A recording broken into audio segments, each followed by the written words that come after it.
حبايب قلبي، تعالوا النهارده هتشوفوا احلى بيتزا واقوى بيتزا سلامي وسجق في البيت بطعم المطاعم. عجينه هشه، صوص بيتزا مظبوط، وعجينه موزاريلا سايحه مع السلامي.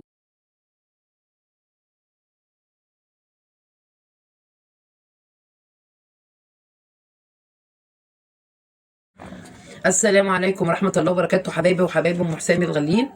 هنبدا الفيديو بالصلاه على النبي، اللهم صل وسلم وبارك على نبينا محمد وعلى اله وصحبه اجمعين. هنعمل ايه النهارده حبايب قلبي؟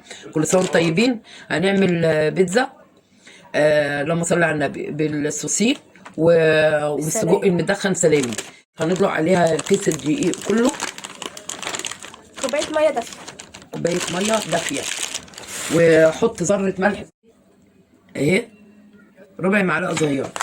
ملح ده يعتبر ايه؟ سبحان الله، بيظبط الاكل، ده سنه على الرسول عليه الصلاه والسلام. ده كده كده معانا السوسيه اهو، ومعانا قطعه سجق اللي هو مدخن سلامي، لسه مطلعاه من الفريزر والله هتفك لسه. ومعايا طماطم، طبعا الطماطم دي بيتشال القلب بتاعها خالص وبتتقطع اللحم ده علشان ما ينزلش ميه في البيتزا. ومعايا صلصه انا عاملاها اللي هدم بيها البيتزا. ومعايا فلفل بتاع ده زيتون مخلي، واللهم صل على النبي. ومعايا فلفل رومي حراق، وفلفل روم فلفل حراق اللي هي القرون الكبيره ديت. ومعايا فلفل رومي مقطعه قطع صغيره. كوبايتين ميه، وحطيت معلقتين خميره، وحطيت معلقتين سكر بودره مطحونه. اللهم صل على النبي. هنزل بقى بايه؟ علشان ده طبعا كيلو دقيق، هنزل ببيضتين. لو انتوا حاطين 4 كوبايات دقيق بتحطوا بيضه واحده بس. انا حاطه كيلو بيبقى فيه 8 كوبايات. ومعايا نص كوبايه زيت. طبعا لو انتوا هتعملوا 4 كوبايات دقيق بتحطوا ربع كوبايه. وطبعا في الاخر بلم العجينه، والعجينه دي بتبقى سايله، ما بتبقاش عجينه متماسكه، يعني بتبقى طريه ماشي. وهخلص بقى هعجن كل ده والمه مع بعضه واقول لكم انا هعمل ايه. فين كوبايه الزبادي؟ وادي الزبادي اهو اهو. بصوا هحط كله على بعض. طبعا المفروض ان انا احط ايه؟ كوبايه زبادي على بتاع ده، الاربع كوبايات. دلوقتي انا عشان كيلو دقيق برضه هحط الايه؟ كوبايتين زبادي.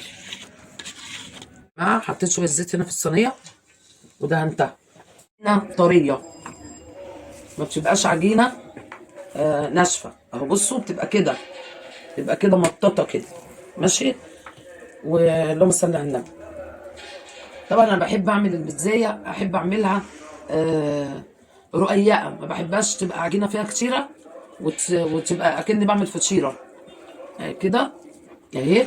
وهسيبها ترتاح في الصينيه شويه، بعدين ايه اروح دايسه عليها بايديا ومزوقاها. مش عارفه دي هتكفي ولا لا، بس هقسم العجينه في الصواني ونشوف. انا طبعا بقطع بالبركه كده، ربنا يبارك اهو، من جوه لبره. تدوس عليها من جوه لبره.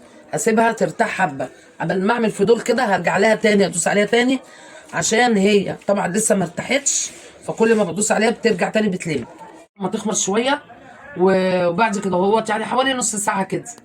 ودلوقتي قسمتها في الصواني، في كل واحده بدوس عليها شويه واسيبها ترتاح، باجي ارجع عليها تاني بلاقيها فرجت معايا بكل سهوله. طبعا العجينه بتاعت البيتزا يا جماعه ما بتبقاش عجينه تقيله اللي هي بتاعت المخبوزات والكلام ده، لا دي بتبقى طريه، انتوا شفتوها. يعني انا قبل ما امسكها بليت ايديا الزيت عشان ما تلزقش في ايديا. معايا كده الصلصه الجميله اللي انا عاملاها.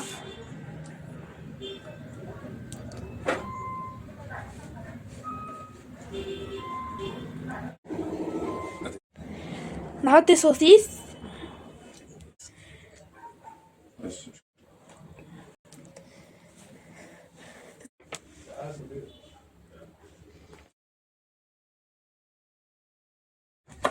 طبعا اللي بتغمقي كده شويه جبنه الرومي، بس مش قادره اقول لكم على جمالها وانتوا بتاكلوها بقى.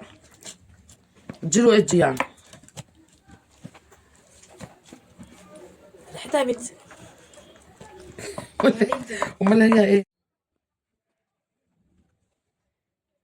النهارده اكل اليوم عجبكم واعمل لكم الاحسن والاحسن. كل سنه وانتم طيبين يا حبايب قلبي، وربنا يخليكم ليا ويديمكم عليا واسمع اصواتكم كلكم على طول. والسلام عليكم ورحمه الله وبركاته. اوعى وشك مع ام حسين، واشوفكم في فيديو جديد. مع السلامه.